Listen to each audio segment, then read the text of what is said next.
പ്രശാന്ത സുന്ദരമായ ഈ ബംഗാൾ ഉൾക്കടലിൻ്റെ കരയിൽ നിൽക്കുമ്പോൾ എൻ്റെ മനസ്സിലേക്ക് കടന്നു വന്നതായ ഒരു ചിന്ത ഇതാണ്. പലരും ചോദിക്കുന്ന ഒരു ചോദ്യമുണ്ട്, ദൈവഭക്തി കൊണ്ട് അഥവാ ഈശ്വരഭക്തി കൊണ്ട് എന്ത് പ്രയോജനം? ഇന്ന് പകൽക്കാലം ഇതിനുള്ളതായ ഉത്തരം 2-3 കാര്യങ്ങൾ നിങ്ങളുമായി പങ്കുവെക്കുവാൻ ഞാൻ താല്പര്യപ്പെടുകയാണ്. ദൈവത്തിൻ്റെ വചനം പറയുന്നു, ദൈവഭക്തി എന്ന് പറഞ്ഞു കഴിഞ്ഞാൽ ദോഷം വിട്ട് അകലുന്നതാണ് എന്ന് പറയും. അപ്പോൾ ഈശ്വരഭക്തി നമ്മെ ദോഷത്തിൽ നിന്ന് അകറ്റുന്നതാണ്. അതുപോലെ തന്നെ വേദപുസ്തകം പറയുന്നു, ദൈവഭക്തി ഉള്ളവന് നല്ല ഭാവിയുണ്ട് എന്ന് രേഖപ്പെടുത്തുന്നു.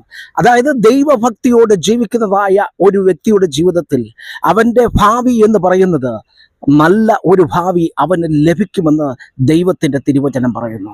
അതുപോലെ തന്നെ ദൈവഭക്തി എന്ന് പറഞ്ഞു കഴിഞ്ഞാൽ ജ്ഞാനത്തിൻ്റെ ആരംഭമാണെന്ന് വിശുദ്ധ ബൈബിൾ നമ്മെ പഠിപ്പിക്കുന്നു.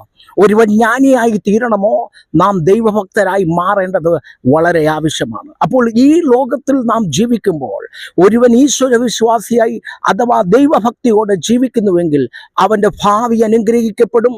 അവൻ ജ്ഞാനമുള്ളവനായിട്ട് മാറും. അവൻ ദോഷം വിട്ട് അകന്ന് നല്ലവനായിട്ട് ഈ ലോകത്തിൽ ജീവിക്കുവാൻ അതവനെ സഹായിക്കും.